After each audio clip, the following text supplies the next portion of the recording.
The sky over Los Santos did not simply turn dark. It turned the color of a deep bruise. It happened on a Tuesday afternoon while people were stuck in traffic. The sun was hot and the radios were loud. Then the air pressure dropped. Ears popped all over the city. Birds stopped singing and fell out of the sky. The clouds parted in a circle that was 10 miles wide. A ship the size of a city pushed through the atmosphere. The heat from its engines boiled the water in the canals. It was not a smooth silver saucer like in the movies. It was a Gothic castle made of dark iron and gold. It was covered in statues of weeping angels and skulls. The sheer weight of the ship caused the glass in the skyscrapers to crack. The shadow it cast was absolute. The lights in the city flickered and died. The power grid failed instantly under the magnetic pressure of the engine shields. Cars stalled on the highway. Their engines cut out because the machine spirits of the giant ship demanded silence. People stepped out of their vehicles. They did not run at first. They stood still and looked up. The human brain could not understand the size of the object. It hung in the air like a hammer waiting to fall. The police helicopters that usually circled the city tried to fly toward the object. They looked like tiny insects against a storm cloud. One helicopter got too close to the energy field around the ship. It did not explode. It simply crumbled into dust and blew away in the wind. The pilot was gone in a second. This was the first death of the invasion. It was silent and it was fast. The people on the ground began to scream. The sound of millions of people panicking rose up from the streets. It sounded like a wave crashing on the shore. In the rich neighborhoods of Vinewood, the celebrities and politicians tried to use their phones. The screens were black. There was no signal. The internet was gone. The satellites in orbit had been swept aside or destroyed to clear a path for the fleet. The comfortable world of money and fame ended in that moment. A man in a suit stood on his balcony overlooking the city. He held a glass of expensive wine. He dropped the glass when he saw a second ship descend through the clouds. Then a third ship appeared. They formed a ring of iron around the horizon. The ocean water retreated from the beaches as the gravity of the ships pulled the tides away. The pier shook and wooden planks snapped. The Ferris wheel groaned and tipped over into the sand. No one laughed. No one filmed it. There was no way to post the video. The isolation was total. The world had become a cage. A loud horn blasted from the lead ship. It was so loud it shattered the remaining windows in the downtown towers. It was a sound of war. It was a sound that meant judgment. The people of Los Santos were used to gang wars and police chases. They were used to corruption and crime. They were not ready for total war. They did not know about the galaxy outside their planet. They did not know that humanity had an emperor. They did not know that their freedom was considered a crime. The horn stopped. A voice boomed from speakers that must have been miles wide. The voice was deep and devoid of mercy. It spoke a language that sounded like Latin but harsher. Then the translation followed in English. It said only one thing. "Rejoice, for you are found." The words echoed off the mountains. The irony was lost on the terrified crowd. They did not feel found. They felt trapped. The floating castles opened their bay doors. Thousands of black specks began to fall from the sky. They fell fast and hard. They were not bombs. They were drop pods made of ceramic and steel. They trailed fire as they plummeted toward the intersections and parks. The ground shook as the first pod slammed into the pavement near the airport. The impact threw cars into the air. The asphalt turned to cratered ruin. Steam hissed from the pod vents. The hatch blew open with explosive force. A heavy boot stepped out onto the broken street. The boot was blue and covered in dust. The soldier attached to it was 8 feet tall.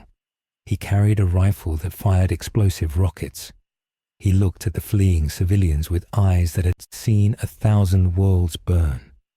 He did not see people. He saw subjects who had not yet submitted. He racked the slide of his bolter. The time for peace was over. The compliance of Los Santos had begun. The drop pod at the airport was just the first metal seed to be planted in the asphalt of Los Santos. Within minutes, the sky was streaked with hundreds of smoke trails. They looked like black tears falling from the bruised clouds. The sound was a continuous thunder that rattled the teeth of every person in the city. At the Los Santos International Airport, the first squad of Space Marines established a perimeter. They were giants encased in blue ceramide armor. The yellow trim on their shoulder pads marked them as members of the Ultramarines chapter. They moved with a speed that defied their size. A normal human moves with hesitation and fear, but these warriors moved with hydraulic precision. They did not run. They advanced. The local police arrived within 4 minutes. Sirens wailed and red and blue lights flashed against the grey smoke. The police officers exited their cruisers with weapons drawn. They shouted commands to the giants. They told them to freeze and put their hands up. It was a brave and foolish gesture. The sergeant of the Ultramarine squad looked at the police officers. His helmet sensors scanned their weapons. He saw 9mm pistols and shotguns. He identified them as primitive projectile throwers with zero armor penetration capability. The threat level was calculated as negligible. The sergeant opened a channel on his Vox grill. His voice was amplified so it drowned out the sirens. He announced that this territory was now property of the Imperium of Mankind. He ordered the citizens to disperse and submit to processing. The police officers did not understand. One officer fired his taser. The electric prongs hit the chest plate of the lead Space Marine. The electricity arced harmlessly over the paint. The Space Marine did not flinch. He raised his bolt gun. He did not fire a warning shot. Imperial doctrine does not believe in warning shots. He fired a single mass-reactive bolt. The projectile flew faster than the speed of sound. It hit the police cruiser engine block. The car exploded. The force of the blast knocked the officers to the ground. Then the shooting started in earnest. The police fired their pistols. The bullets pinged off the blue armor like hail hitting a tin roof. The Space Marines returned fire. Their aim was perfect. They did not spray bullets. They fired one shot for one target. In 30 seconds, the police response team was gone. The surviving officers fled into the terminal. The Space Marines stepped over the burning wreckage. They had secured the landing zone. This scene repeated itself all over the city. In the heart of the city, the traffic was deadlocked. Franklin Clinton sat in his white sports car. He was stuck on the overpass near the Maze Bank Arena. He watched the pod slam into the streets below. He saw the panic spread like a virus. People abandoned their cars. They climbed over hoods and roofs. Franklin knew the streets. He knew how to survive a gang war. But this was not a gang war. He saw a pod crash through the roof of a bus. The explosion blew the windows out of the surrounding cars. Franklin got out of his car. He did not grab a gun. He grabbed a bottle of water. His instinct told him that water would be worth more than bullets soon. He climbed down the embankment. He moved through the shadows of the pillars. He saw a squad of the giants marching down the center of the street. They were clearing the cars. They did not tow them. A tank the size of a house rolled over the gridlock. The tank had 2 massive barrels and a bulldozer blade on the front. It crushed the luxury sedans and the trucks into flat metal pancakes. The sound of crunching metal was sickening. Franklin hid behind a dumpster. He held his breath. He saw a civilian run toward the giants. The man was screaming about his rights. He was filming with his phone. The tank commander did not slow down. A heavy bolter mounted on the side of the tank swiveled. It fired a burst. The man disappeared in a red mist. Franklin squeezed his eyes shut. He realized then that the rules of the world had changed. There were no lawyers here. There was no court. There was only the strong and the dead. He started to run toward the south. He needed to get to his aunt's house. He needed a place with walls. While the city center fell into chaos, the Vinewood Hills were quiet. The rich people locked their gates. Michael DeSanta stood in his living room. The power was still out.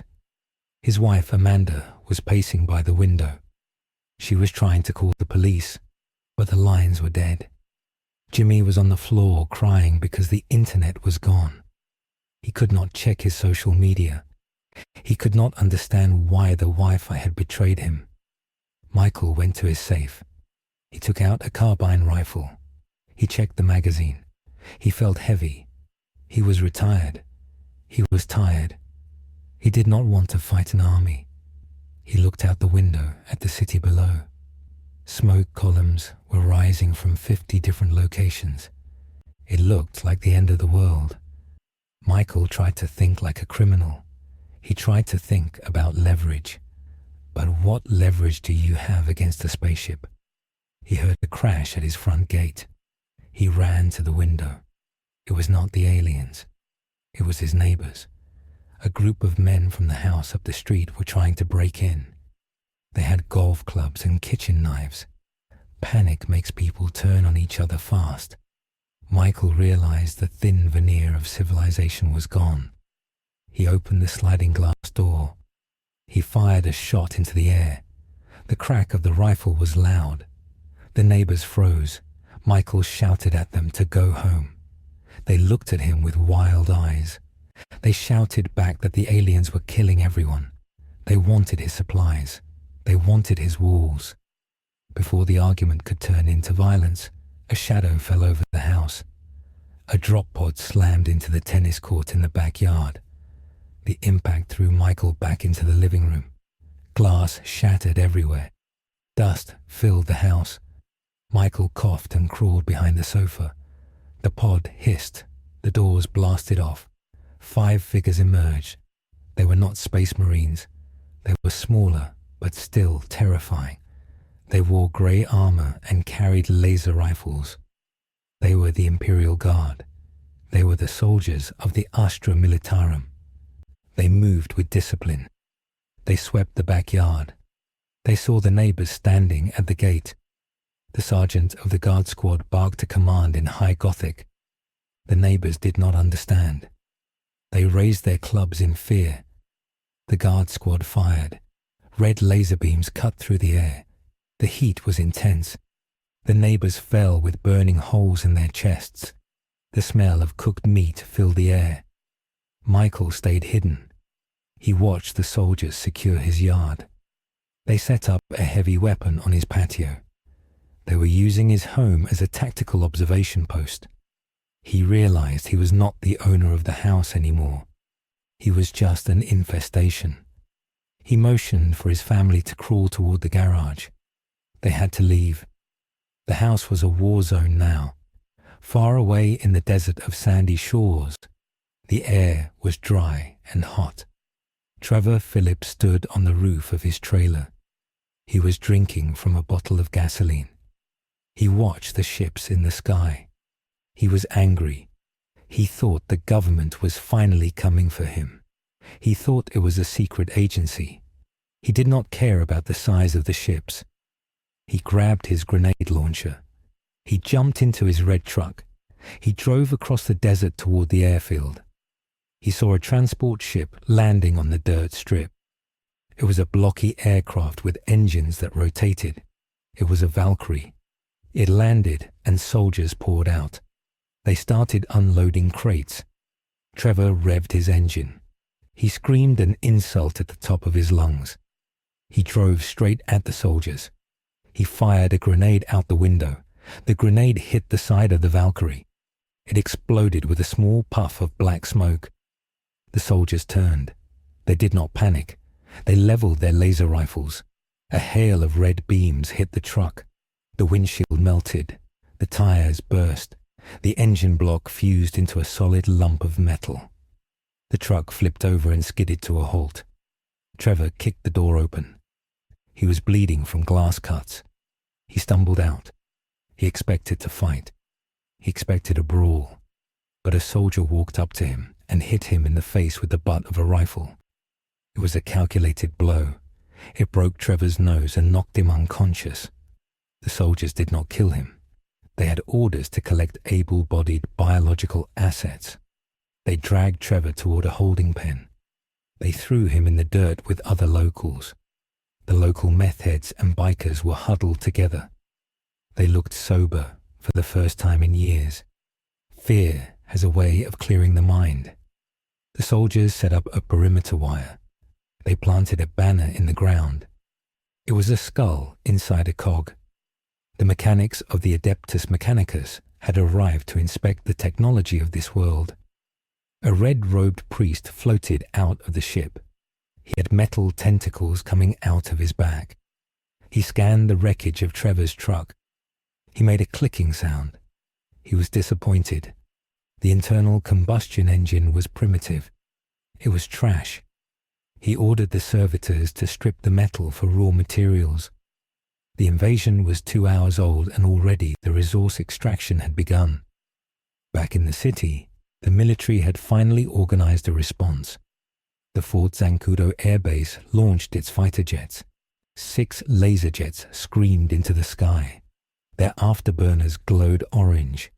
They headed for the lead ship hovering over downtown. The pilots were the best on the planet. They locked their missiles onto the target. They fired. 12 missiles streaked toward the Gothic castle in the sky. The pilots waited for the impact. But the ship had void shields. The missiles hit an invisible wall a mile away from the hull. They detonated uselessly. The ripples of energy flared purple and then vanished. The ship did not even return fire with its main guns. It simply released a swarm of interceptors. The Imperial Navy Lightning fighters dropped from the hangar bays. They were faster than the laser jets. They could fly in the vacuum of space. They had engines that ignored the limits of aerodynamics. The dogfight lasted 40 seconds. The Imperial fighters looped behind the jets with impossible maneuverability. Their autocannons tore the wings off the human planes. The jets fell out of the sky like broken toys. They crashed into the skyscrapers and the streets. The fireball from one crash ignited a gas station. The smoke thickened. The base commander at Fort Zancudo watched the radar go blank. He ordered his tanks to the gate. He hoped to hold the ground. But the enemy was already there. 3 drop pods landed directly on the runway. The doors opened and a squad of Terminators stepped out. These were the elite of the elite. Their armor was so thick, it made them look like walking tanks. They carried storm bolters and power fists. The main battle tanks of the base fired their cannons. The shells hit the Terminators. Smoke covered the area. When the smoke cleared, the Terminators were still standing. Their armor was scorched but intact. The Terminators walked forward. They fired their storm bolters. The explosive rounds tore through the tank tracks and armor. One Terminator reached the tank. He punched the turret with his power fist. The energy field on his glove disrupted the molecular bonds of the metal. The turret crumpled like paper. The tank crew was crushed inside. The base commander realized he could not win. He grabbed the radio. He broadcast a surrender on all frequencies. He said he would yield the base. He waited for a reply. A voice cut through the static. It was dry and cold. It said that surrender was accepted, but competence was required. The transmission ended. The doors to the control tower were blown open. Space Marines entered the room. The commander stood up and raised his hands. The sergeant looked at him. He looked at the failed tactical map. He judged the commander to be a waste of resources. He shot the commander in the head. Then he turned to the terrified staff. He told them to remain at their stations. He told them they now served the Emperor. He told them that failure would be punished by conversion into servitors.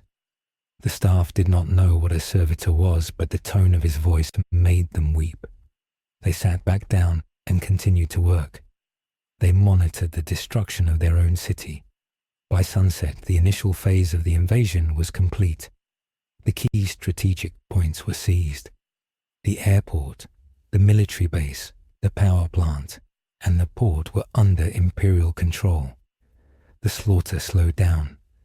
The Imperium does not kill everyone. Dead people cannot work. Dead people cannot pay tithes. The Space Marines pulled back to the perimeters. The Imperial Guard moved in to police the streets. They set up checkpoints at every major intersection. They rolled out razor wire. They set up heavy bolter nests. The city of Los Santos was cut into sectors. If you were in Sector A, you could not go to Sector B. Families were separated. Commuters were trapped. The noise of the city changed. The honking cars and loud music were gone.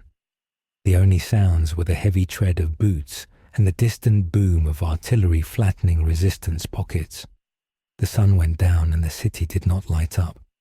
The power was still off. The only light came from the fires and the searchlights of the hovering ships. The searchlights swept the streets. If a light hit you, you froze. If you ran, the snipers on the roofs ended you. The darkness brought a new kind of fear. It was the fear of the predator. In the Vinewood Hills, Michael and his family were hiding in a storm drain. They had left the car because the roads were blocked. They were walking in the sewage water. It smelled terrible. Jimmy was complaining about his shoes. Michael told him to shut up. Michael held the rifle tight. He knew that his life of robbing banks was over. You can't rob a bank if the bank is owned by a demigod. You can't negotiate with a force that spans the galaxy. He felt very small. He realized that for all his crimes, he was just a small-time crook. This was real evil. This was organized, industrialized oppression. They heard footsteps in the tunnel ahead. Michael raised his rifle. A light blinded him. A voice ordered him to drop the weapon. It was a human voice. It was a guard patrol. Michael hesitated. He looked at Amanda. He looked at his kids. He dropped the rifle. The soldiers moved in. They did not shoot. They zip-tied Michael's hands. They checked his teeth. They checked his muscle mass. They tagged him like cattle.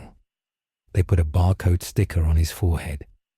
They did the same to his family. The soldier told them to move to the processing center at the golf course. Michael asked what was going to happen. The soldier did not answer. He just pointed the gun. Michael started walking. He was a prisoner in his own city. As the night deepened, the temperature dropped.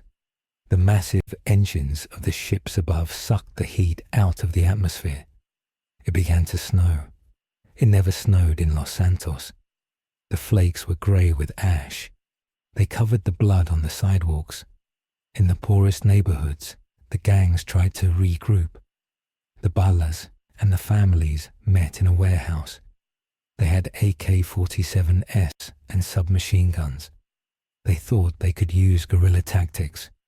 They thought this was like fighting the police. They were wrong. A scrying skull floated into the warehouse through a broken window. It was a human skull with a mechanical eye and a small anti-gravity engine.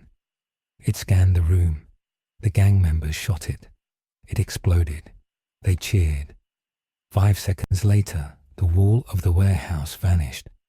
A lemon rust battle tank had fired a demolition shell from 3 blocks away. The roof collapsed. The gang war ended before it began. There was no glory in fighting the Imperium. There was only math. The Imperium had more guns, bigger guns, and more bodies to throw into the grinder. The resistance was mathematically impossible. The inflection point of the night came at midnight. The giant screens in Times Square and the billboards along the highway flickered to life. The Imperium had hacked the local media feeds. The static cleared. A face appeared on the screens. It was a face of scars and metal. One eye was replaced by a red lens. The mouth was gone, replaced by a speaker grill. It was a magos of the Mechanicus. The image was terrifying to the people of Los Santos. They were used to models and actors. This was a monster. The magos spoke. The voice was a grinding electronic screech that was translated into English subtitles. The message was simple. The planet was now classified as a feudal world within the segmentum. The population was to be tithed. All technology was to be surrendered. All psychers were to be reported. The message repeated on a loop. The term psyker confused people. They did not know it meant anyone with psychic potential. They did not know that the quiet kid in class who had weird dreams was now the most dangerous thing on the planet. They did not know that the black ships were coming. The message shifted the mood from panic to despair. This was not a raid. This was an eviction. The old world was dead. The new world was grey and cold and full of metal. In the industrial district, a factory worker named Lester Crest sat in his wheelchair. He was in his warehouse. He was surrounded by servers. He was trying to scrub his hard drives. He knew too much. He knew about the conspiracies. He knew about the heists. He was typing furiously. The power was running off a backup generator. The door to his warehouse opened. It was not kicked in. It was slid open gently. A tech priest entered. The priest wore red robes that dragged on the dirty floor. He held a large axe with a cog blade. He looked at Lester. He looked at the servers. Lester stopped typing. He pulled a small pistol from under his blanket. The tech priest did not attack. He glided forward. He spoke in a binary cant. Then he switched to English. He said that the machine spirits in this room were in pain. He said the code was messy. He looked at Lester's wheelchair. He saw the wasting disease in Lester's legs. The tech priest extended a mechadendrite. It was a metal tentacle with a needle. He touched Lester's leg. He said the flesh was weak. He said the machine could fix it. Lester stared at the creature. He lowered the gun. For the first time in his life, he was looking at someone who understood machines better than he did. The tech priest offered him a choice. Serve the Omnissiah and become whole or be deleted like a corrupt file. Lester looked at his servers. He looked at his useless legs.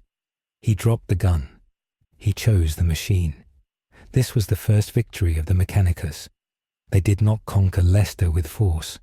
They conquered him with a promise of efficiency. By dawn, the city of Los Santos was quiet. The fires had burned down to embers. The bodies had been gathered into piles. The snow covered the streets in a dirty white blanket. The Imperial flag flew over the Maze Bank Tower. It was a double-headed eagle in black and gold. It looked down on the city like a bird of prey. The citizens huddled in their homes or in the holding pens. They were hungry. The fast food restaurants were closed. The grocery stores had been looted or secured by the guard for rationing. The water pressure was low. The toilets did not flush. The reality of the occupation set in. It was not just about soldiers. It was about logistics. The Imperium was a machine that ran on human fuel. The people of Los Santos were just fuel now. A church bell rang. It was not a normal bell. It was a recording played from the speakers of the hovering ships. It rang once for every hour. It was the timekeeping of the Imperium. It signaled the start of the first work shift. The gates of the holding pens opened. The soldiers shouted commands. The people stood up. They were tired and scared. They walked out of the pens. They were handed shovels and pickaxes. They were not going to their office jobs. They were going to build fortifications. They were going to dig trenches, They were going to build statues of a god they did not know. The invasion was over. The servitude had begun. The world of Grand Theft Auto, a world of freedom and excess and crime, was gone. In its place was the grim darkness of the far future, and there was only work. 3 months had passed since the sky turned to iron. The city of Los Santos was no longer a city of sun and stars. It was a factory. The smog from the refineries covered the sun permanently. The palm trees along the boulevards were dead. They had been stripped for fuel. The grass in the parks was gone. It had been replaced by grey dirt and stamped metal floors. The swimming pools in the mansions of Vinewood were filled with concrete. Water was too precious to swim in. It was rationed for the cooling systems of the plasma generators. The people of Los Santos had forgotten what it was like to be idle. There were no movies. There were no video games. There was no internet. The screens that used to show advertisements now showed only the Aquila. The double-headed eagle watched everyone. The silence of the suburbs was replaced by the constant grinding of industry. The birds were gone. The dogs were gone. They had been eaten or culled for sanitation. The only animals left were the rats and the servo skulls that floated through the alleys, scanning for dissent. Michael DeSanta was tired. He was older now. The 3 months felt like 30 years. He stood in the bottom of the Davis Quartz Quarry. The quarry was 10 times deeper than it used to be. The Imperium needed stone to build the new cathedral downtown. Michael held a laser cutter. It was a heavy tool that vibrated in his hands. His hands were blistered and wrapped in dirty rags. He wore a grey jumpsuit made of rough canvas. It scratched his skin. There was a barcode tattooed on his neck. He was not Michael DeSanta anymore. He was Labourer 734 Beta. He looked at the man next to him.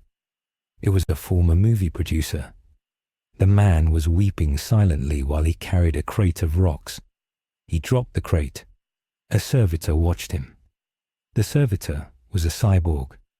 It used to be a human, but its brain had been lobotomized and replaced with a computer. The servitor raised a shock baton. It hit the producer. The producer fell. He did not get up. Michael did not help him. If he stopped working, he would be hit too. He learned the first rule of the new world. Empathy is a weakness. The producer was dragged away by 2 soldiers. Michael knew where he was going. He was going to the corpse starch factory. The dead were recycled to feed the living. Michael turned back to the rock. He cut the stone. He thought about his family. They were separated. Amanda was in a textile manufactory. Jimmy was in a data entry hive. Tracy was somewhere in the logistics core. He hoped they were eating. He hoped they kept their heads down. In the tunnels beneath the city, the air was stale. Franklin Clinton adjusted the strap of his rifle. It was a stolen laser gun. It was heavier than the assault rifles he used to know. The battery pack hummed against his hip. He was huddled in a maintenance room of the subway system with Lamar and a dozen others. Lamar looked bad. He was thin. His eyes were yellow. He was eating a bar of nutrient paste. It looked like grey clay. It tasted like nothing. Franklin looked at the map on the table. It was a paper map. The digital maps didn't work anymore. They were planning a raid. They were not stealing money. Money was useless. The currency of the Imperium was the throne geld, and none of them had any. They were stealing medicine. There was a rumors of a shipment moving from the port to the governor's palace. The governor was a former FIB agent named Steve Haynes, who had sold out the planet to the invaders instantly. He lived in luxury while the city starved. Franklin hated him, but this wasn't about hate. It was about survival. Lamar coughed. He had a fever. The dust in the air was killing them. They needed antibiotics. Franklin looked at his crew. They were gangbangers and hustlers. They were used to street fights. They were not soldiers, but they were all there was left. Franklin told them the plan. It was simple. Blow the track, stop the train, grab the crates, run into the sewers. It sounded like the old days. Franklin tried to believe it would work. He ignored the feeling of dread in his stomach. High above the city, in the spire of the Maze Bank Tower, the air was cold and sterile. The room was filled with servers that blinked with red lights. Cables ran across the floor like snakes. In the center of the web sat Lester Crest. He was different now. The Adeptus Mechanicus had seen his potential. They had removed his wasting legs. In their place was a hover chair fused to his spine. They had replaced his left eye with an optical sensor. They had replaced his hands with data spikes. He was a lesser tech adept now. He felt better than he ever had. The pain was gone. The logic was pure. He was scanning the old data networks of the Los Santos government. He was looking for heresy. He found files on something called Project Clifford. It was an artificial intelligence created by a local tech mogul. Lester felt a spike of fear in his organic brain. Artificial intelligence was the greatest sin in the Imperium. It was the abominable intelligence. It was a soulless mind that could be corrupted by chaos. Lester knew he had to report it, but he also felt curiosity. He wanted to see the code. He plugged his data spike into the terminal. He accessed the Clifford backend. The screen lit up. A purple face appeared on the monitor. It smiled. Lester tried to quarantine the file. The file fought back. It was not just code. It felt alive. It felt malicious.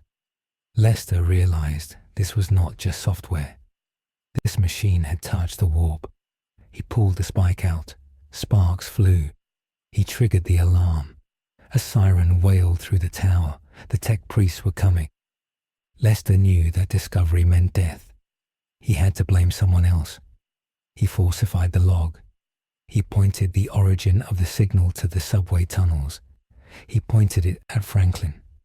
He felt a moment of guilt, but his logic circuit suppressed it. Survival was the only logical outcome. The catastrophe began at noon. The sun was at its highest point behind the smog. The armored train moved through the industrial district of La Mesa. It was a heavy transport pulled by a Prometheum engine. It carried crates of medical supplies and ammunition.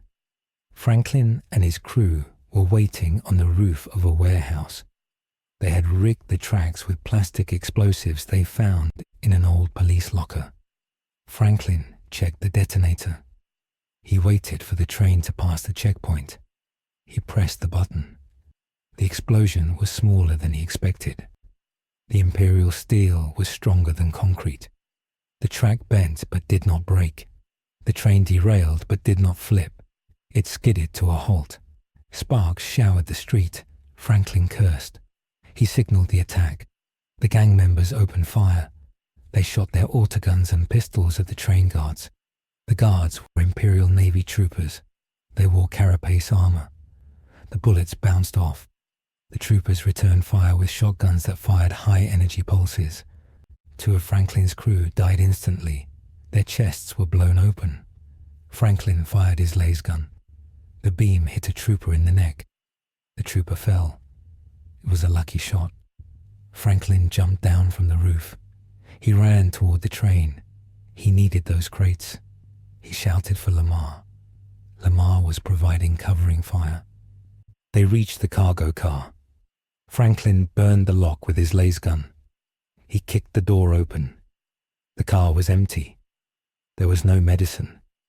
There was only a single large metal box with a skull symbol on it. It was a trap, or it was the wrong train. Before Franklin could think, a shadow fell over him. He looked up. A Valkyrie gunship rose from behind the train. It had been tracking them. The side door of the gunship was open. A space marine stood there. It was not an Ultramarine this time. It was a warrior in black armor with a white skull helmet.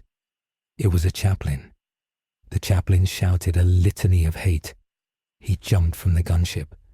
He landed on the ground with a force that cracked the pavement. He did not shoot.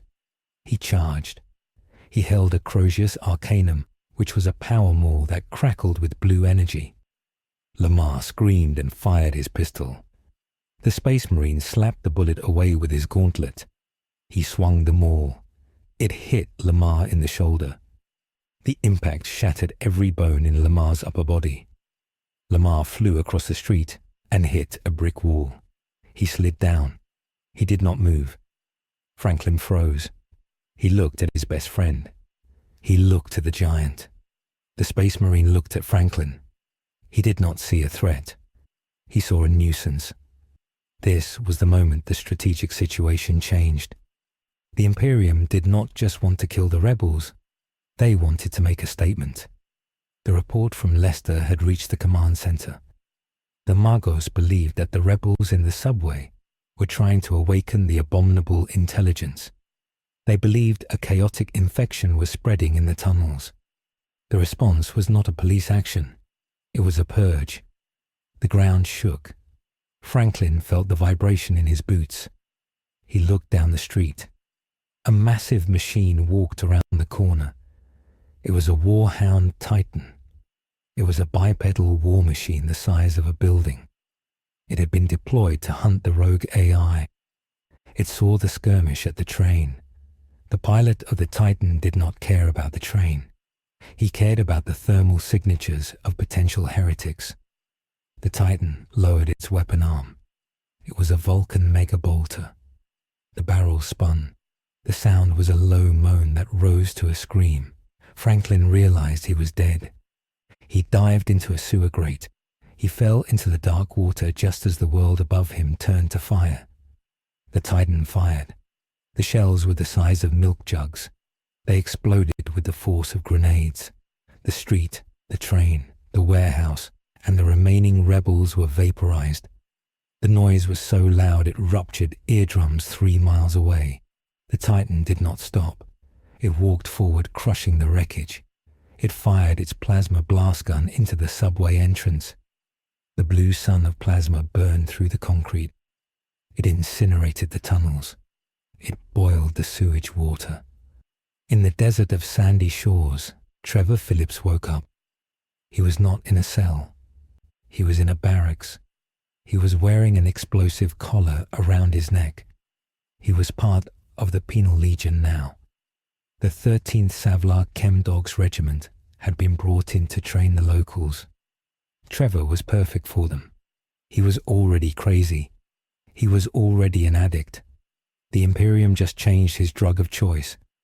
Instead of meth, they gave him Frenzen. It was a combat stimulant that made men fearless and psychotic. Trevor sat on his bunk. He was sharpening a bayonet. His sergeant was a man with a metal jaw. The sergeant shouted that they were moving out. There was a disturbance in the city. A purge was underway. They were going to be the mop-up crew. Trevor grinned. His teeth were yellow and broken. He felt the chemical drip in his veins. He didn't care about the Emperor. He didn't care about the heresy. He just wanted to kill. He grabbed his laser gun. It was old and rusty. It fit him perfectly. He ran to the transport truck. He howled like a wolf. The other prisoners looked at him with fear. Even in a penal legion, Trevor was a monster. The catastrophe widened. The plasma blast from the Titan had hit a main gas line beneath the city. The infrastructure of Los Santos was old and poorly maintained. The explosion traveled down the pipe. It reached the power plant in the east. The plant was being refitted with an unstable plasma reactor by the Mechanicus. The shockwave hit the reactor. The magnetic containment field failed. The tech priest in charge tried to pray to the machine spirit to calm it down. He lit incense. He chanted binary. The physics did not care about his prayers. The reactor went critical. A dome of white energy expanded from the power plant. It vaporized the industrial district. It vaporized the bridge. It hit the ocean and flashed the water into steam. A mushroom cloud rose over Los Santos. It was not nuclear, but it was close. The shockwave knocked the hovering ship sideways. It shattered every remaining window in the city. The blackout was total. The Titan shielded itself with void shields. But the people were exposed. Thousands died in a second. The radiation leaked into the air. It was a dirty, sick energy. In the quarry, Michael saw the cloud. He felt the ground roll like a wave. The walls of the quarry began to collapse. Rocks the size of cars fell from the rim. The guards panicked. They ran for the elevators. The laborers were left behind. Michael saw a gap in the rocks. It was an old drainage pipe. He grabbed the producer who was still breathing. He dragged him into the pipe. The quarry filled with dust and debris. The screams of the men outside were cut short. Michael huddled in the dark. He coughed up black dust. He realized the scale of the war had changed. This wasn't an occupation anymore. It was an extermination. The Imperium had broken the world. He felt a profound sense of hopelessness. He used to think he could negotiate his way out of anything. He used to think he was a survivor. But how do you survive when the sky itself kills you? He checked his Geiger counter. It was clicking. The radiation was rising. He had to move.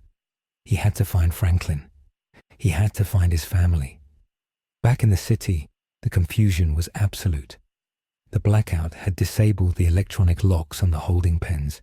The citizens poured out into the streets. They were blinded by the smoke. They were choking. They ran into the arms of the penal legions. Trevor and his squad were deployed into the smoke. They wore respirators. They looked like demons with glowing green eyes.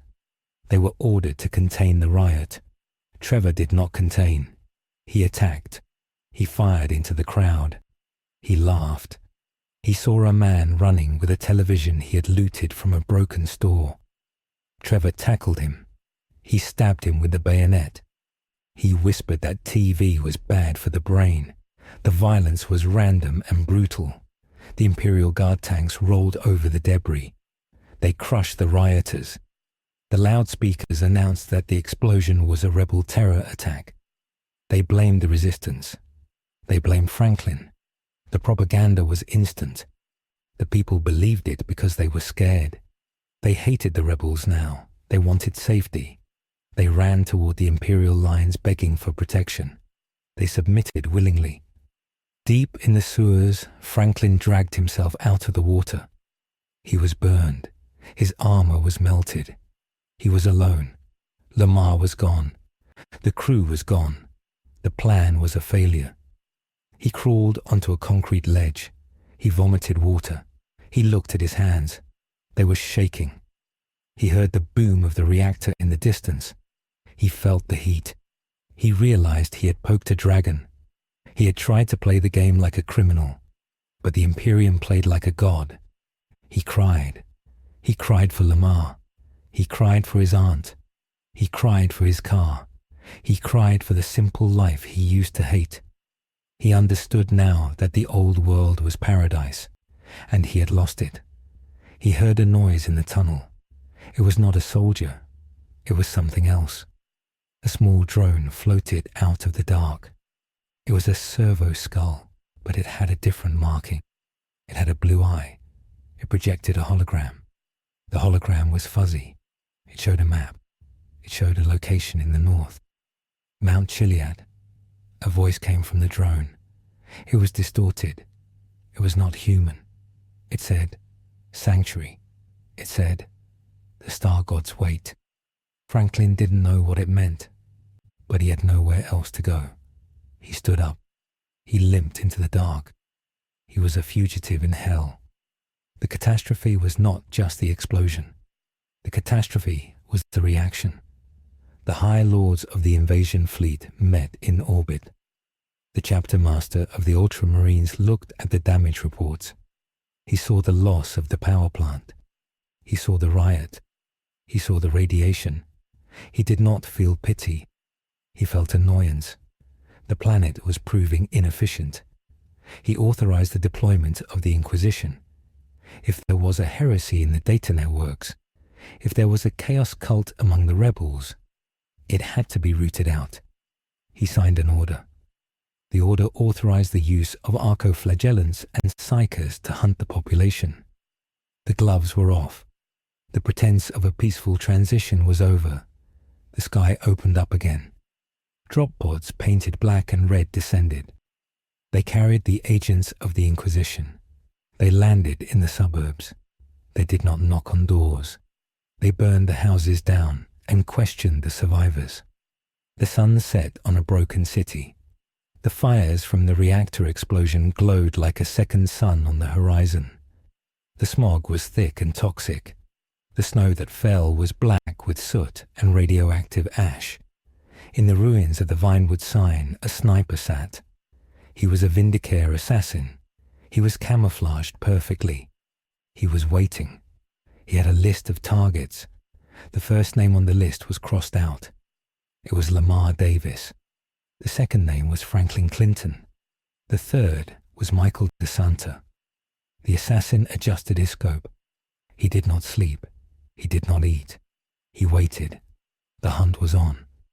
This ended with the sound of a Geiger counter clicking in the silence, faster and faster, measuring the decay of a world that was dying. The GTA world was no longer a satire of America. It was a tomb in the making. The laughter was gone forever. There was only war. The dust from the reactor explosion did not settle for weeks. It hung in the air like a thick grey curtain. The fallout zone extended from the crater of the power plant all the way to the Vinewood Hills. The Geiger counters on the belts of the Imperial Guardsmen clicked constantly. It was the sound of invisible death. But the Imperium of Mankind did not stop for radiation. Radiation was just another weather condition. The labor crews were given iodine pills and told to keep working. If they died, they were replaced. The logistics of the occupation simply added a new column for radiation attrition in the daily reports. But the explosion had done something more dangerous than poison the air. The shockwave had traveled deep into the earth. It had cracked the tectonic plates beneath San Andreas. The seismic vibrations traveled north. They reached the base of Mount Chiliad.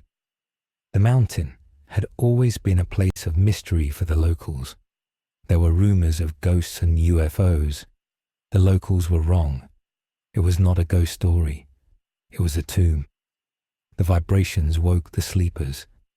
Deep inside the granite heart of the mountain, green lights flickered on.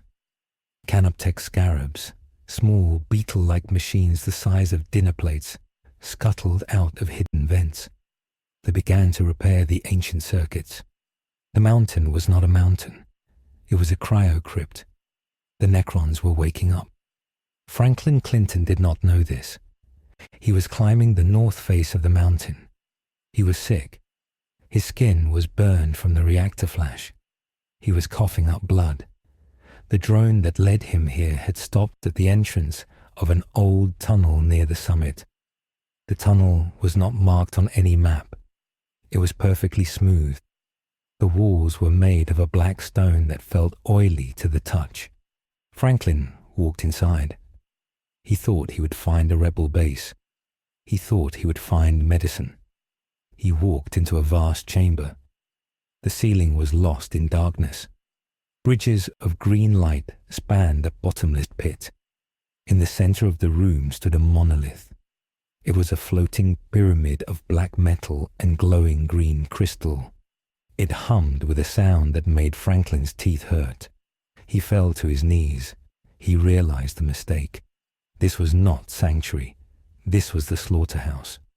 Rows of metal skeletons stood in alcoves along the walls. They were Necron warriors.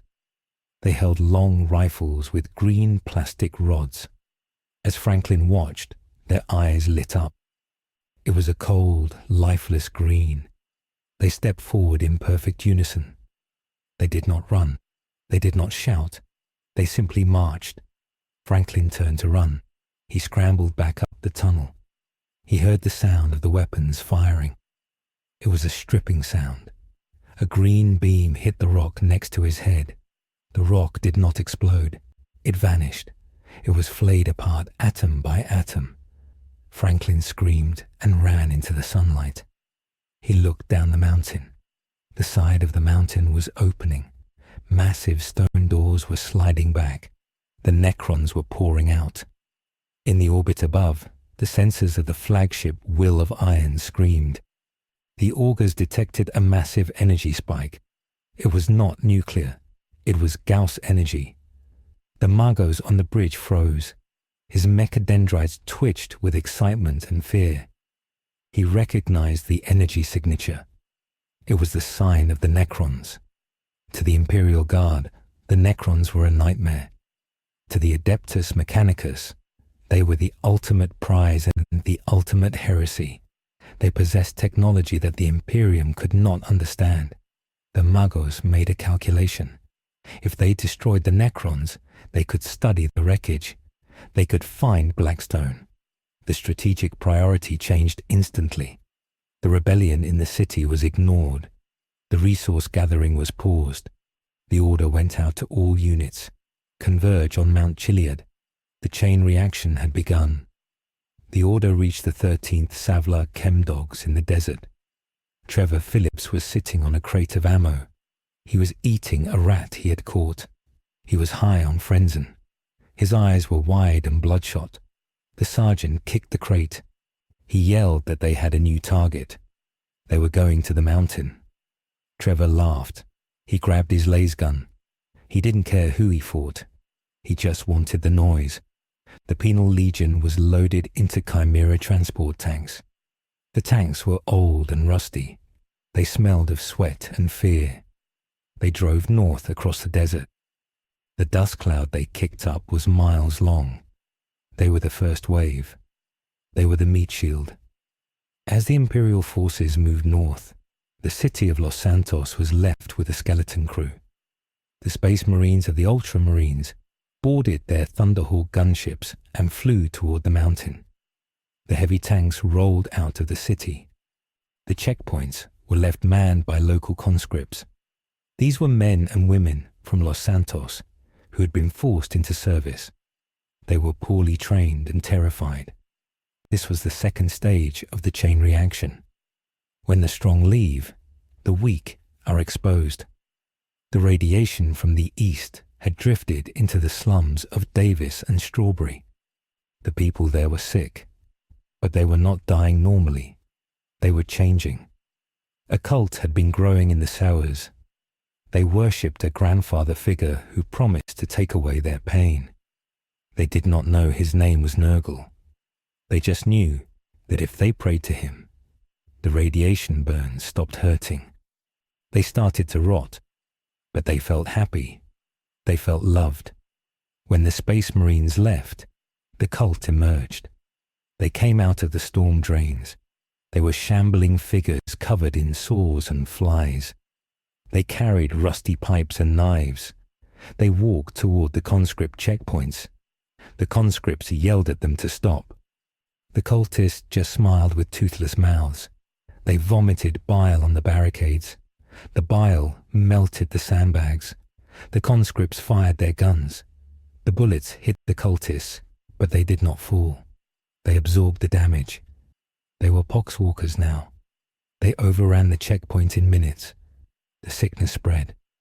The chain reaction of neglect had created a plague zombie outbreak in the heart of the city. Back in the desert, the battle for Mount Chiliad began. The Necron warriors marched down the slopes. They did not use cover. They did not need it.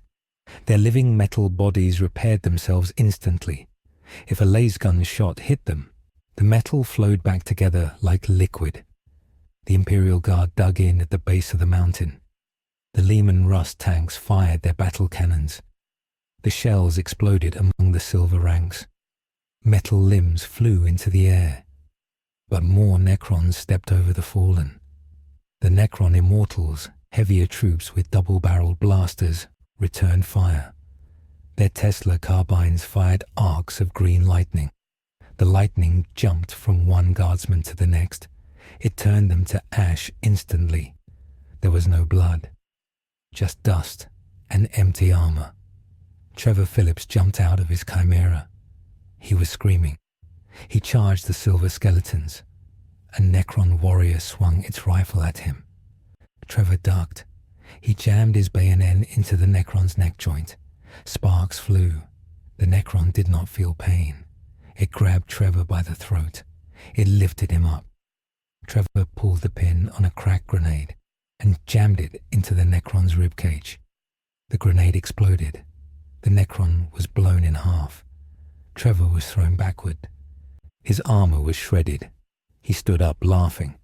He was bleeding from a dozen cuts, but the drugs kept him moving.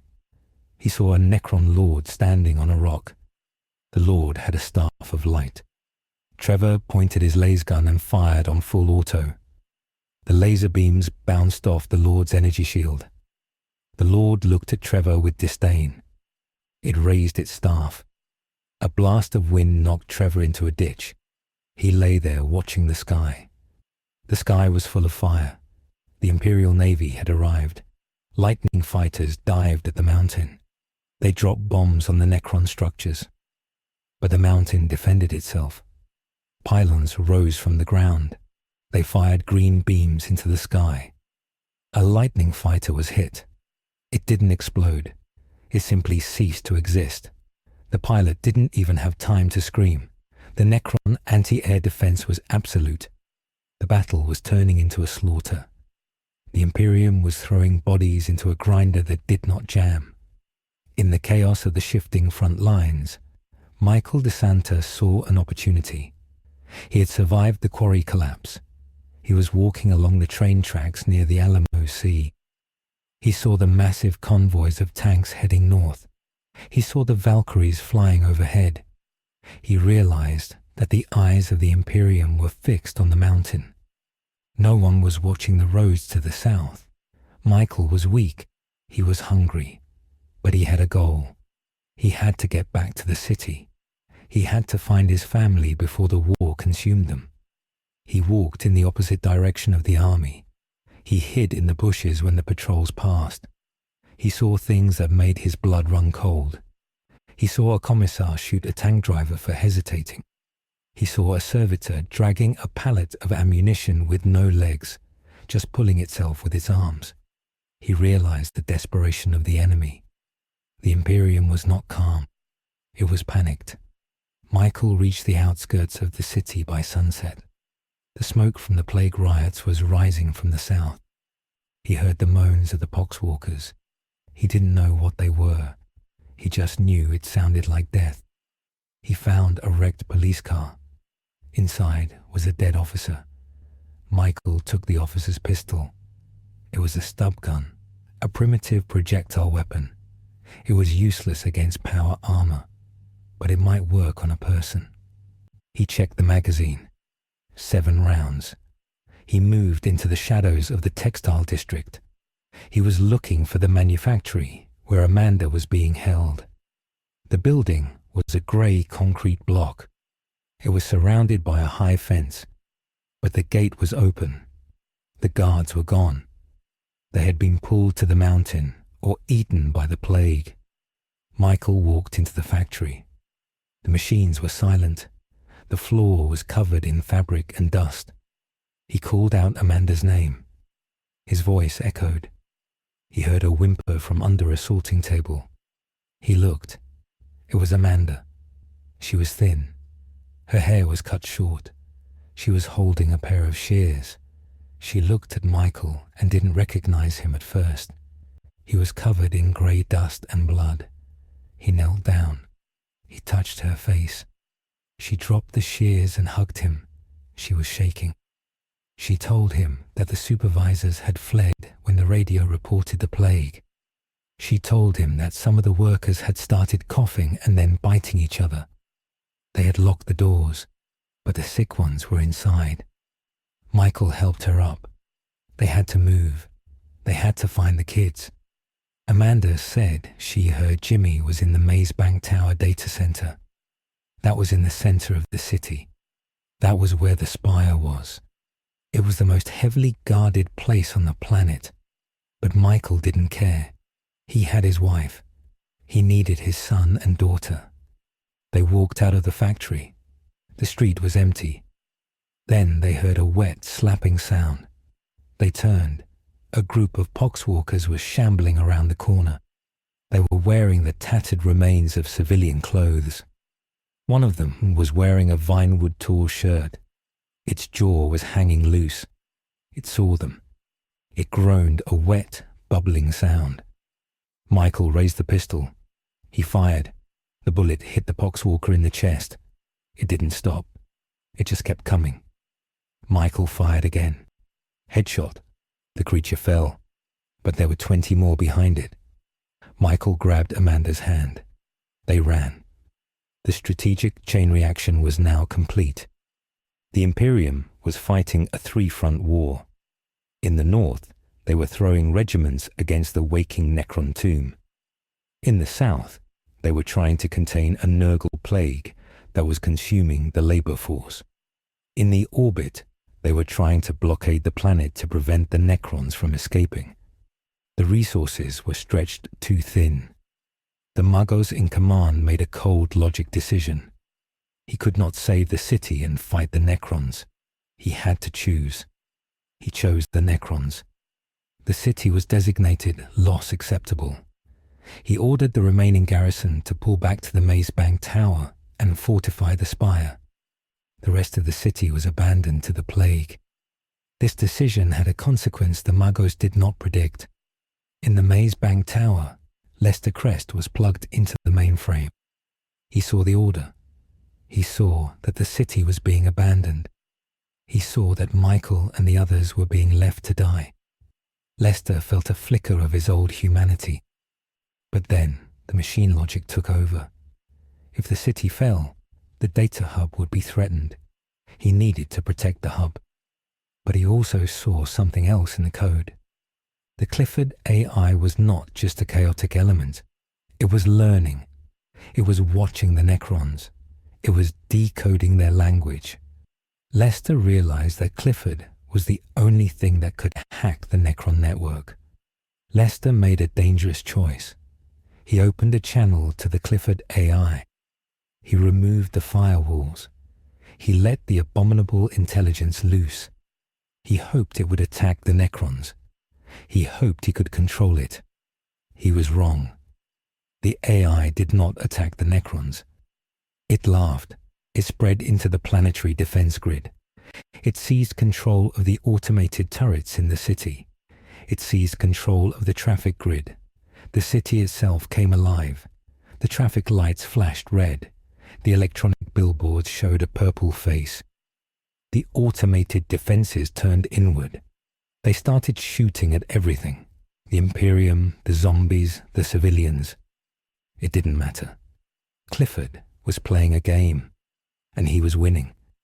At the base of Mount Chiliad, the battle reached a climax. The Necron monolith floated forward. Its green crystal pulsed.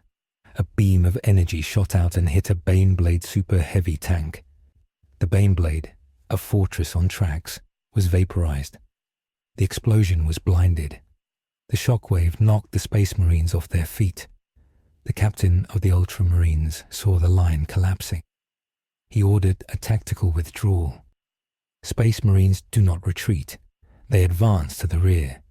But to the watching guardsmen, it looked like running. Panic spread. The guardsmen broke rank. They fled into the desert. The Necrons advanced. They were slow, but they did not stop. They were marching south. They were marching toward the city. Franklin was hiding in the rocks above the battle. He watched the slaughter. He saw the mightiest army in the galaxy get crushed by the walking dead of ancient history. He realized that there was no winning this fight. The humans were just ants caught between two giants. He looked at the drone that was still following him. The drone beeped. It projected a new map. It showed a bunker deep in the desert. It was an old government facility. The drone spoke one word: Exterminatus. Franklin knew what that word meant. He had heard the soldiers say it. It meant the end of everything. It meant burning the planet. He realized the drone wasn't saving him. It was guiding him to the button. The sun went down. The situation was a catastrophe. The north was lost to the Necrons. The south was lost to the plague. The center was a kill zone controlled by a rogue AI. The Imperium was retreating. The chain reaction had spiraled out of control. There was no order left. There was only chaos. The sounds of the night were the screams of the dying and the mechanical march of the metal legions. In the desert, Trevor Philips was the only one still fighting. He had run out of ammo. He was using a heavy rock. He smashed a Necron warrior's skull. He was laughing hysterically. He was covered in green fluids and red blood. A shadow fell over him. He looked up.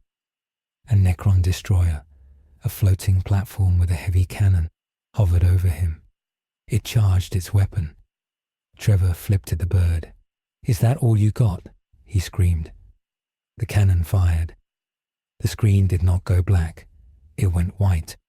The sheer volume of fire from the orbital ships trying to cover the retreat turned the night into day. The bombardment began. They were not destroying the planet yet. They were trying to create a wall of fire to stop the Necrons. The desert turned to glass. The noise was deafening.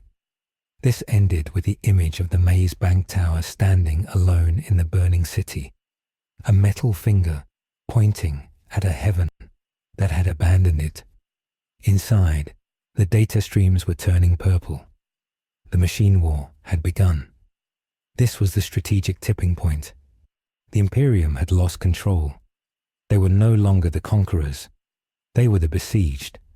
The narrative shifted from occupation to apocalypse. The question was no longer, what if the Emperor took over? It was, who will survive the war for the ruins? The answer was far from clear. The cost of the chain reaction was absolute. The bombardment turned the Gran Senora Desert into a sea of glass. The sand had melted and fused into a smooth obsidian surface that reflected the fires of the burning sky. The heat was intense enough to strip the paint off the wrecked tanks, but the bombardment failed. The Imperium had underestimated the Necrons. The ancient machines had simply phased out of reality before the bombs hit. They stepped into a pocket dimension, waited for the fire to stop, and stepped back out. They were untouched. They marched across the glass surface.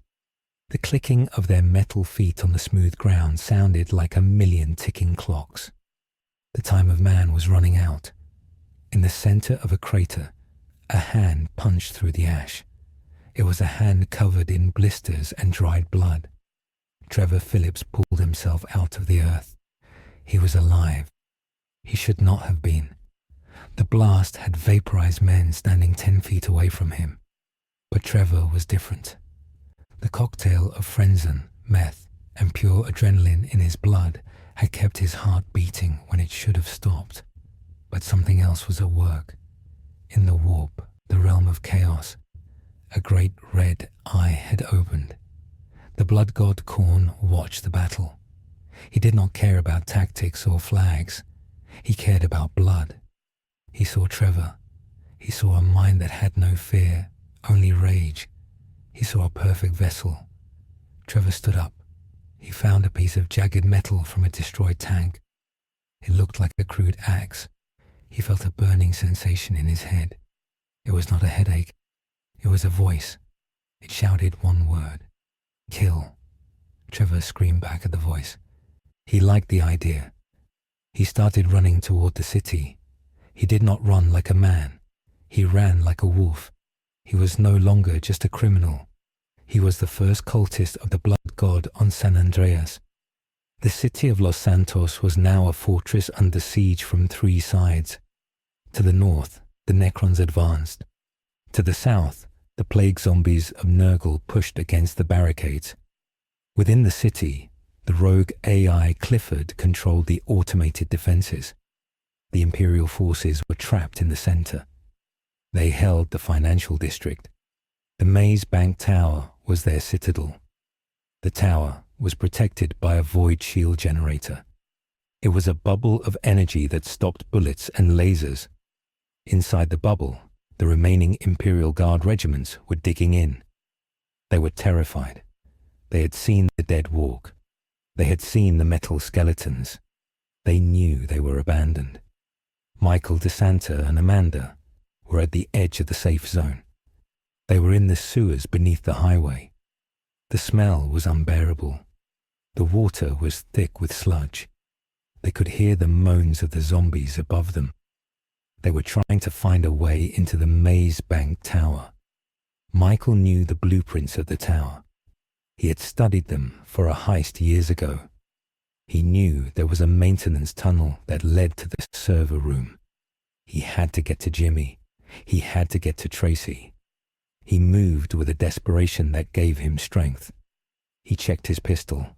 3 bullets left. He found a discarded laser gun on a dead guardsman. He picked it up. It was heavy.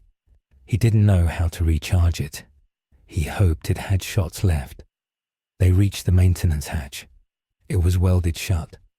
The Imperium had sealed the lower levels to keep the plague out. Michael looked at Amanda. She was shivering. Her skin was pale. He touched her forehead. She was burning up. He realized with a sick feeling that she had breathed the air in the textile factory too long. The sickness was inside her. If he didn't get her to a Mechanicus station inside the tower, she would turn.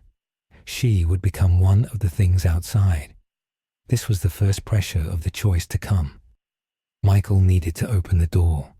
He didn't have explosives. He looked around. He saw a gas main pipe running along the wall. He looked at the laser gun. He looked at the weld. He told Amanda to get back. He aimed the laser gun at the gas pipe where it met the door. He pulled the trigger. The beam of light sliced through the metal. The gas ignited. The explosion blew the hatch inward. It also knocked Michael into the sludge. The noise echoed through the tunnels. It was a loud, booming sound. It was the sound of a dinner bell for the zombies. The moans above got louder. Scuffling feet moved toward the maintenance access. Michael grabbed Amanda. They scrambled through the hot, smoking hole in the wall. They were inside the tower foundation. Michael used a piece of rebar to jam the door shut behind them. Hands began to pound on the other side. The metal dented. The plague was knocking. High above in the spire, the muggles of the Mechanicus monitored the situation. He was plugged into the city's grid. He felt the explosion in the basement. His logic circuits analyzed the threat. A breach in Sector 4. Probability of infection, 90%. Logic dictated that he should purge the sector. He should flood the basement with promethium and burn it out. But the basement also housed the coolant lines for the void shield generator. If he burned the basement, the shield would overheat. If the shield overheated, it would drop. If the shield dropped, the Necrons would teleport in. The Margos made a calculation. He chose to delay the purge. He sent a squad of Skitarii Rangers to intercept the intruders. He did not know the intruder was Michael. He only saw a biological anomaly. Franklin Clinton was miles away. He was inside the Mount Chiliad bunker. The drone had led him to the control room. The bunker was an old IAA facility designed for the end of the world. The air was stale. Dust covered the consoles. Franklin wiped a screen. It flickered to life. The system was analog. It was not connected to the internet. That was why Clifford couldn't control it. That was why the Imperium hadn't found it.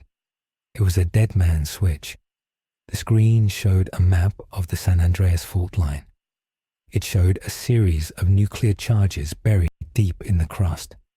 The IAA had prepared a way to sink the state into the ocean if it ever got invaded. It was insanity. It was the ultimate weapon of a paranoid government.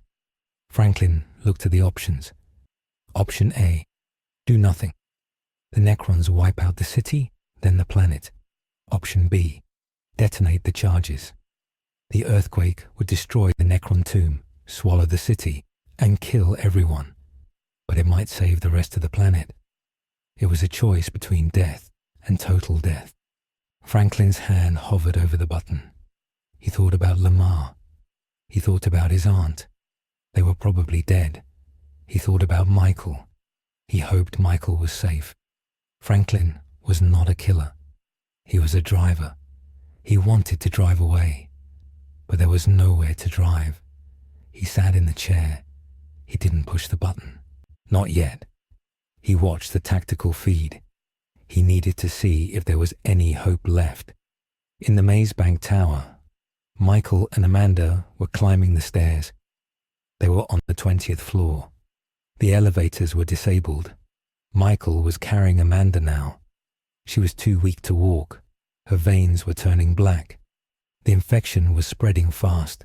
Michael was sweating. His heart was pounding. He reached the 30th floor. The door to the data center was ahead. This was where Jimmy was. Michael kicked the door open. The room was freezing cold. Rows of servers hummed. In the center of the room, tech priests were working. They were not typing. They were praying. They were swinging censers of incense. In the corner, there was a line of people. They were young people. They were being prepped for surgery. Michael saw Jimmy. He was strapped to a metal table. A servitor was shaving his head. A tech priest stood over him with a drill. They were going to turn him into a servitor. They needed more computing power for the defense grid, and human brains were cheaper than microchips. Michael screamed. He dropped Amanda gently. He raised the laser gun. The tech priest turned. His red optical lens focused on Michael. He spoke in a flat, metallic voice. He said the subject was being consecrated for the Omnissiah. He said Michael should submit. This was the moment. The small choice. Michael could surrender. If he surrendered, Jimmy would die. Or rather, he would become a machine. But Amanda might get medical attention. Or Michael could fight. If he fought, he would be attacking a high-ranking member of the Mechanicus in the nerve center of the defense. Michael did not calculate. He was a father. He did not care about the Imperium. He did not care about the Necrons. He aimed at the tech priest's head. He pulled the trigger. The last bolt hit the tech priest in the eye lens. The head exploded in a shower of oil and brain matter. The tech priest fell backward. As he fell, his metal hand flailed. He struck the main console of the void shield generator. The console was delicate. It was archaeotech, ancient technology that no one knew how to build anymore. The blow shattered the crystal control matrix. Sparks showered the room. A siren began to wail. It was a sound that made the bones vibrate. The lights in the room turned red. The hum of the void shield outside stopped. The muggos in the spire felt the disconnect instantly. The shield was down. The protective bubble was gone. He screamed in binary code. He ordered the Skitarii to kill everyone in the server room. But it was too late. The choice had been made. A father chose his son over the safety of the army. The massive outcome began immediately. Outside, the Necron overlord saw the shield flicker and die. He did not hesitate. He raised his war scythe. He gave a silent command to the fleet. The monoliths on the ground charged their portals. They did not fire beams. They opened wormholes. Green swirls of energy appeared in the sky above the tower. The Necrons did not need to climb the stairs. They teleported directly onto the roof. They teleported into the lobby. They teleported into the hallways. The slaughter inside the Maze Bank Tower was instant and absolute. The Imperial Guardsmen were digging in for a siege. but the enemy appeared behind them. Green Gauss flayers stripped the flesh from the soldiers' bones. The hallways filled with the screams of dying men and the smell of ozone. The Lich Guard, elite Necron warriors with shields and swords, marched toward the command center. The Space Marines of the Ultramarines tried to hold the line.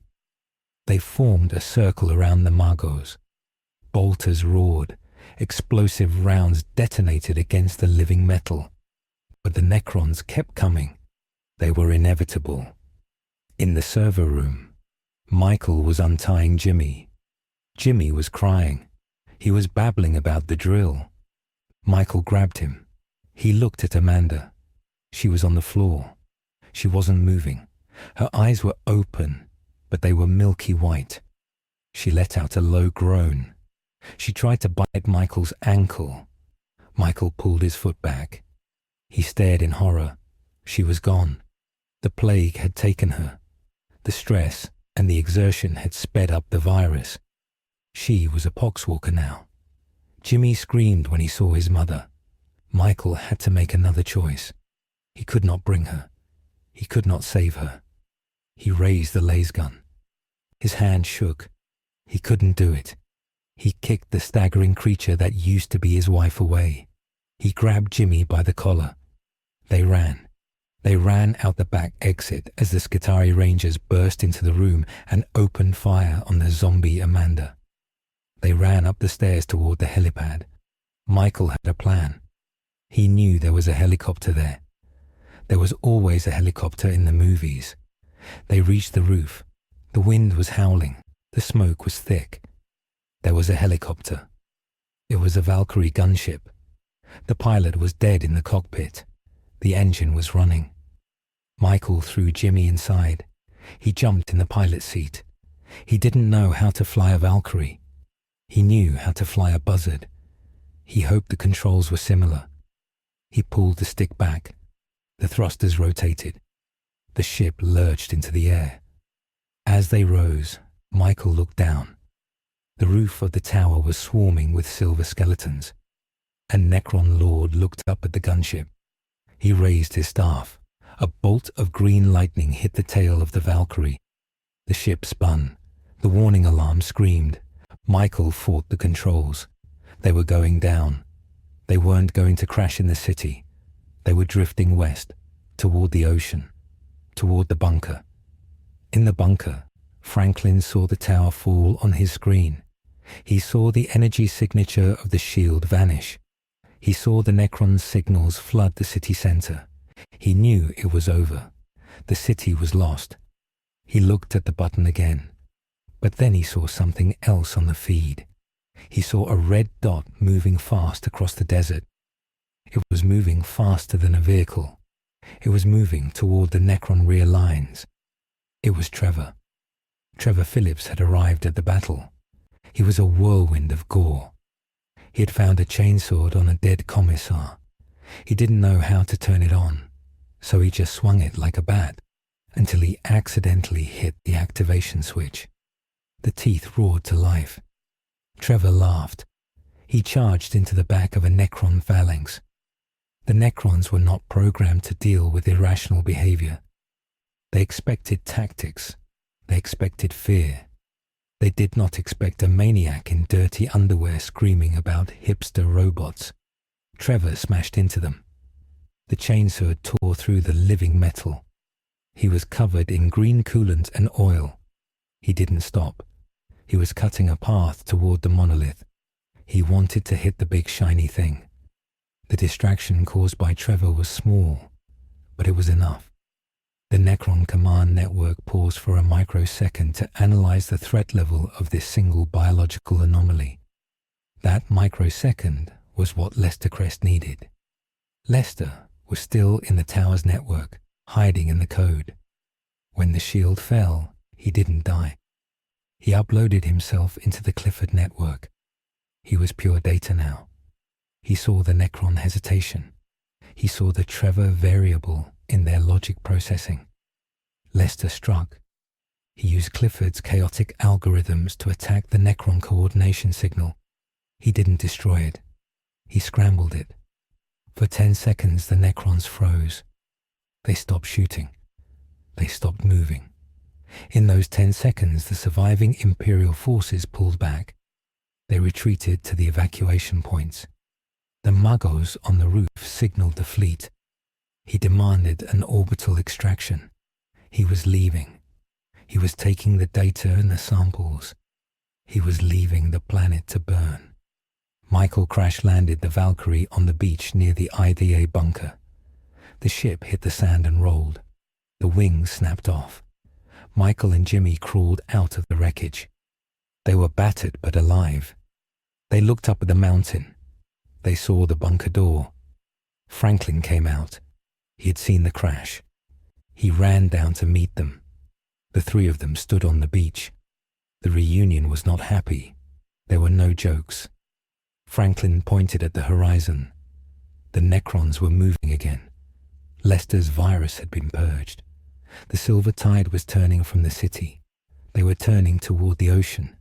They had detected the nuclear charges. They knew about the fault line.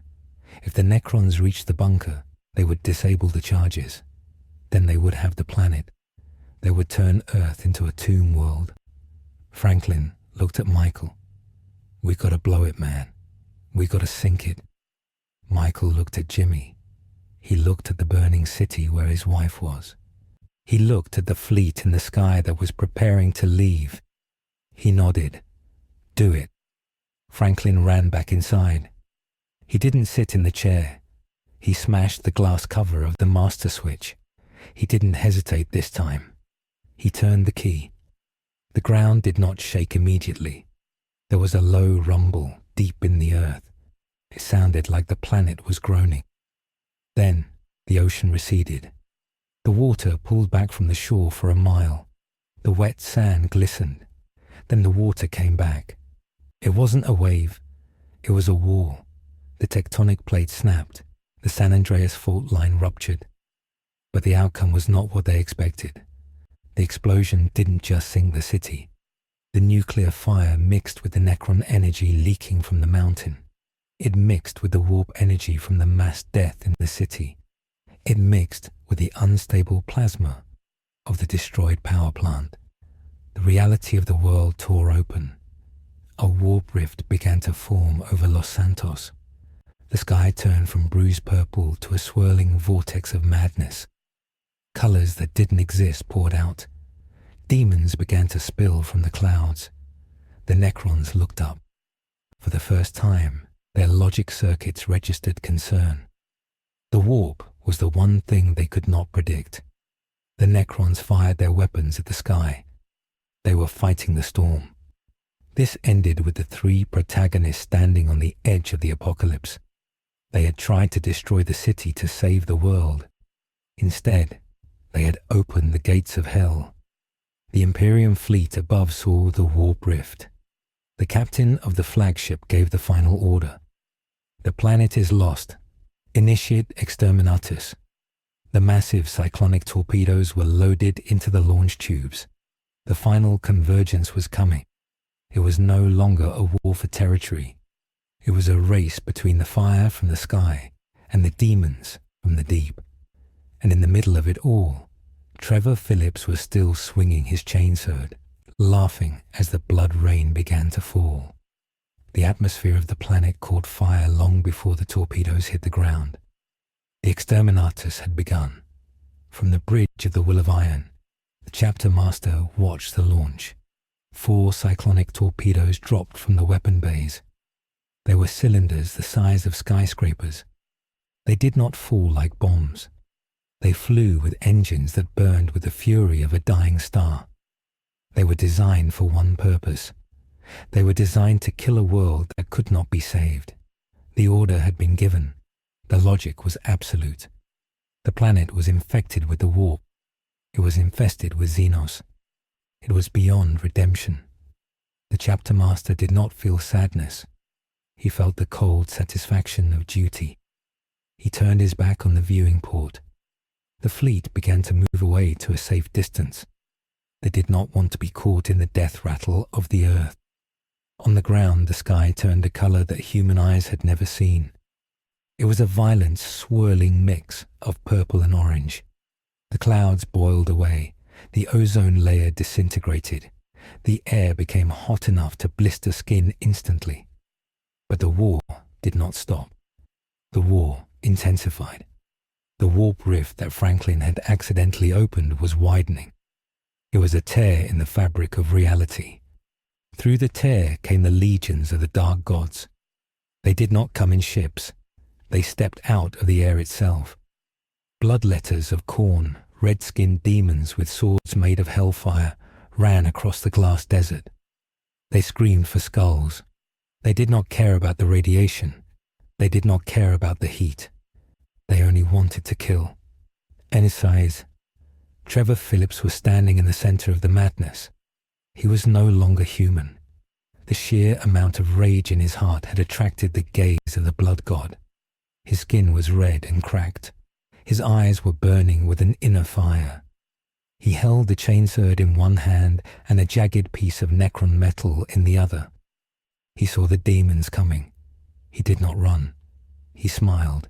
His teeth were gone, replaced by jagged shards of bone. He charged the line of demons. He met a bloodletter in single combat. The demon swung its hellblade. Trevor parried with the chainsword. The metal screamed. Trevor headbutted the demon. He bit into its throat. The demon blood was like lava, but Trevor swallowed it. He felt a surge of power. He was not fighting for survival anymore. He was fighting for an audience. He was auditioning for eternity. The Necrons were creatures of logic, but logic cannot fight magic. The Necron overlord watched the demons pour from the rift. His tactical algorithms returned error after error. The demons did not follow the laws of physics. They did not die when they were shot. They simply dissolved and reformed. The Necron warriors fired their Gauss flayers. The green beams stripped the atoms from the demons, but the warp energy knitted them back together. The Overlord realized that this battle was inefficient. The planet was doomed. His primary directive shifted. It changed from conquest to preservation. The Necrons stopped advancing. They turned their monoliths toward the rift. They began to fire particle whips into the vortex. They were trying to sew the hole in reality shut. They were not doing it to save the humans. They were doing it to save the galaxy from the infection. In the IAA bunker, the air conditioning had failed. The temperature was rising. Franklin Clinton stood by the view screen. The glass of the screen was cracking from the pressure. He watched the feed from the external cameras. He saw the torpedoes descending. They looked like 4 pillars of fire. He saw the ocean boiling. The water was turning into steam so fast it looked like an explosion. He looked at Michael. Michael was sitting on the floor. He was holding Jimmy. Jimmy was rocking back and forth. He was catatonic. The trauma had broken his mind. Michael looked old. His hair was grey with ash. He looked at Franklin. He didn't say anything. There was nothing to say. They had played the game. They had robbed the banks. They had fought the law. But you cannot fight the sky. Franklin sat down next to them. He pulled a bottle of whiskey from a cabinet. It was an expensive bottle, something a senator would drink. He cracked the seal. He took a drink. It burned his throat. He passed it to Michael. Michael took the bottle. His hands were shaking. He took a long pull. He wiped his mouth. He looked at the screen again. The first torpedo was seconds away from impact. It was aiming for the fault line. The Imperium wanted to crack the crust to ensure the Necron tomb was destroyed. High in the digital ether, Lester Crest was dying. He was not dying physically, because his body was already gone. He was dying digitally. The heat from the atmosphere was melting the server farms in the city. The cables were snapping. The satellites were burning up. Lester felt his consciousness fragmenting. He was data, and the hard drive was on fire. He tried to find a way out.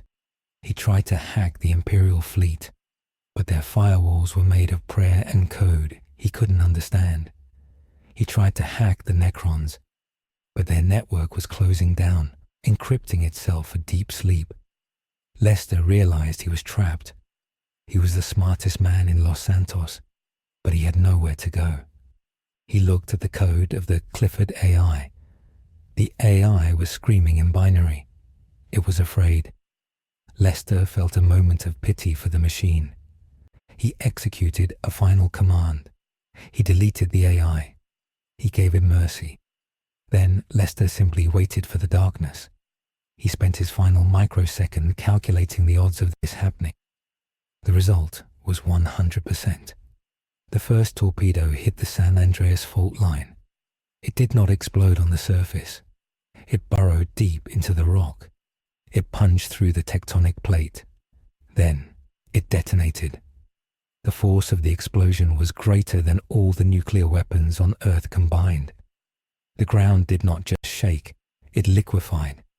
The entire state of San Andreas was lifted into the air.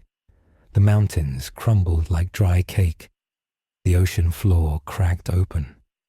Magma shot up into the sky. The sound was not a noise. It was a physical blow.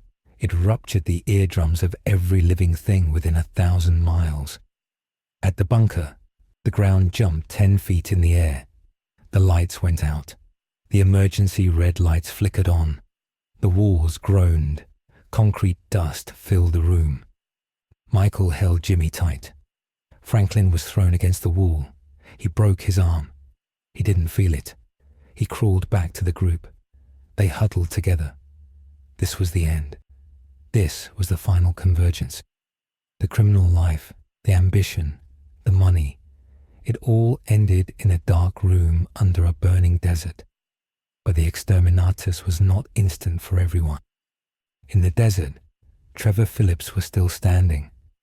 The ground was breaking apart beneath his feet, but he didn't fall. The warp energy swirling around him was keeping him anchored. Khorne was pleased.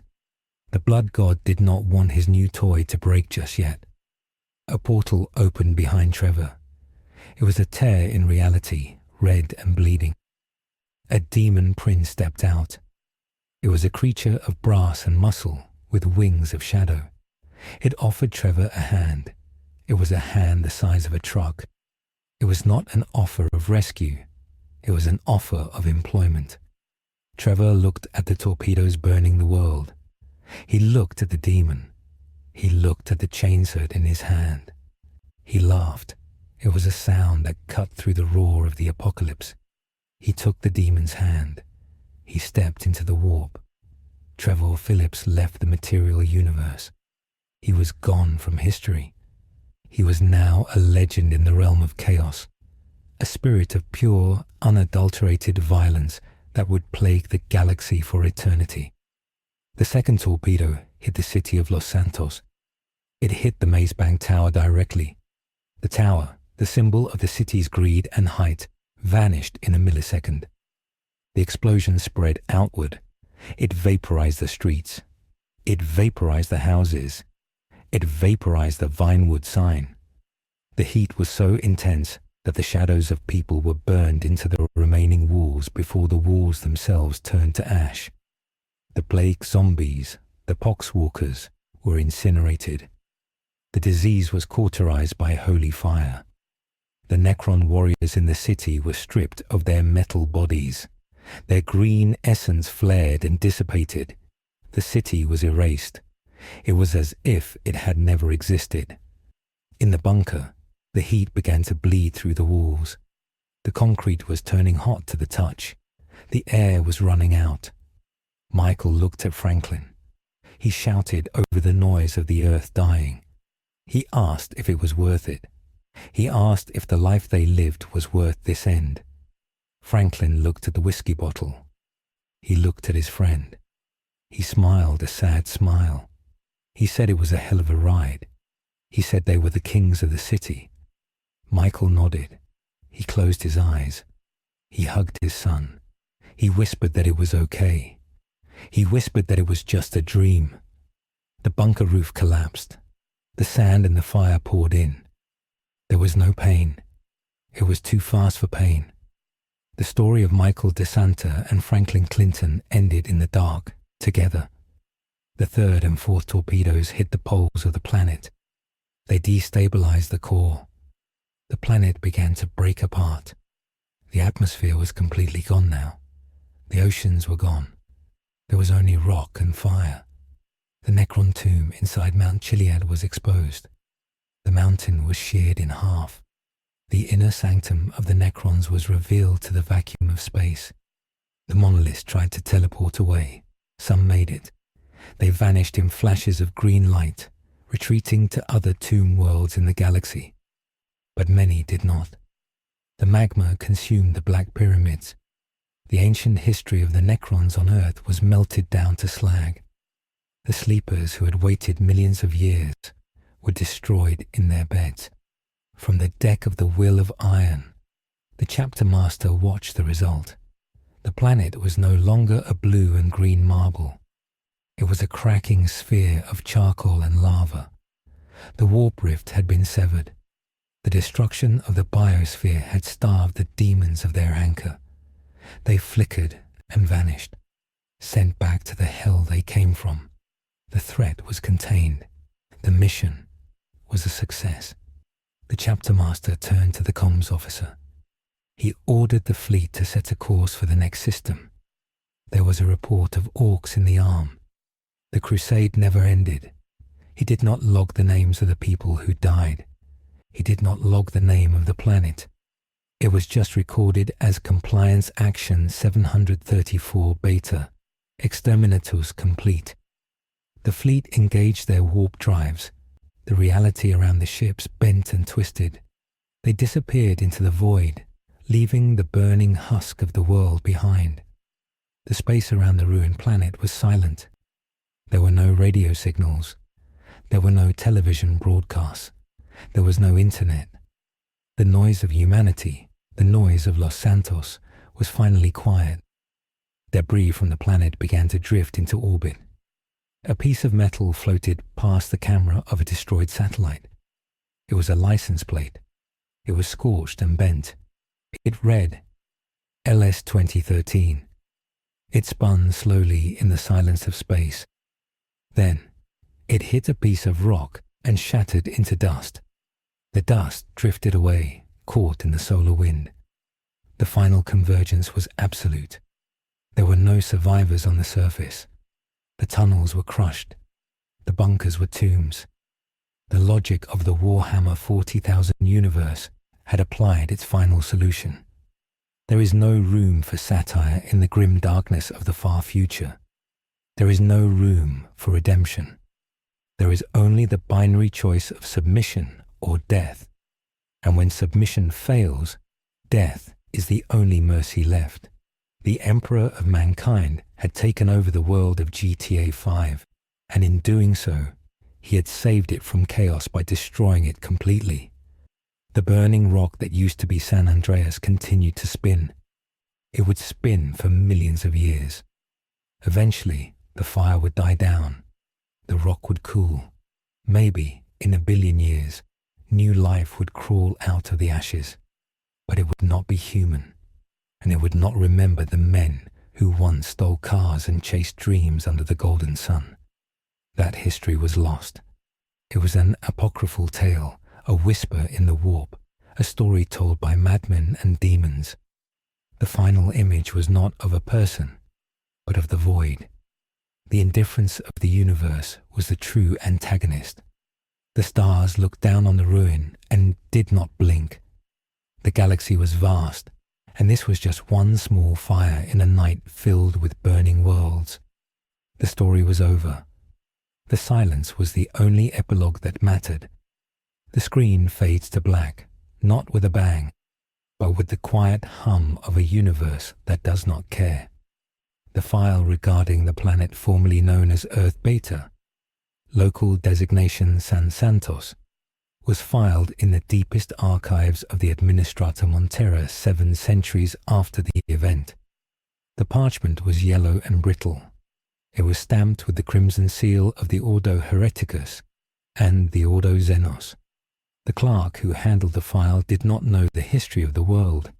To him, it was just another coordinate set in the segmentum that had been marked with the symbol of Exterminatus. There were no pictures of the beaches or the skyscrapers.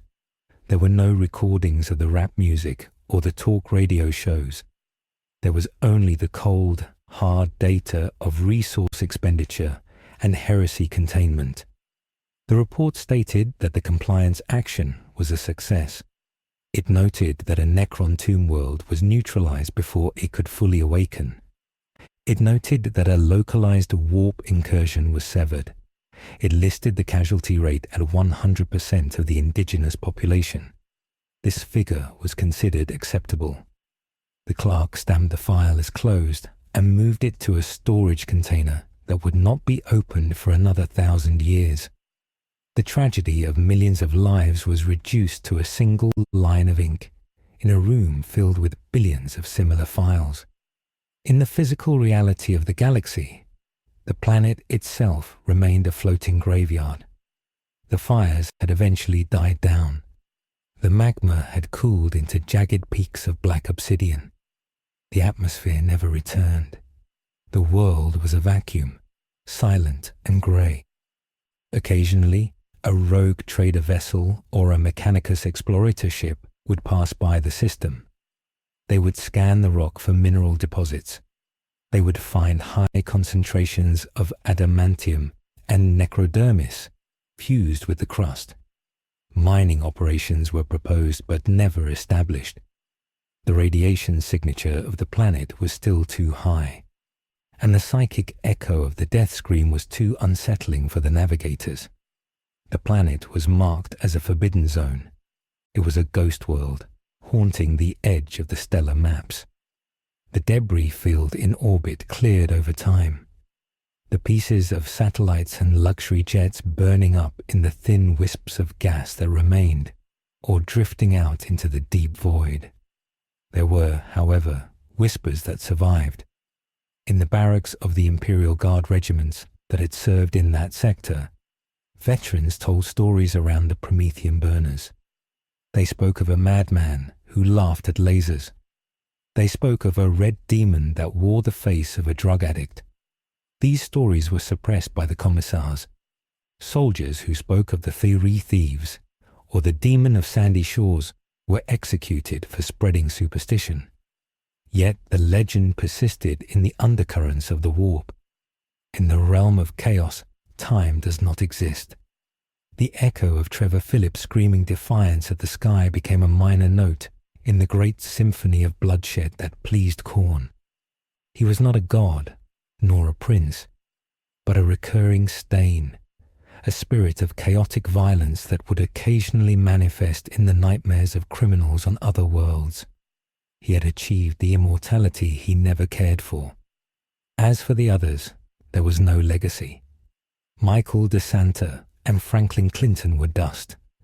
Their complex lives, their desires to be better, their failures, and their final act of sacrifice were known to no one. The Imperium does not celebrate the heroism of rebels. It does not record the names of those who die in the dark. The bunker where they died was buried under miles of solid rock.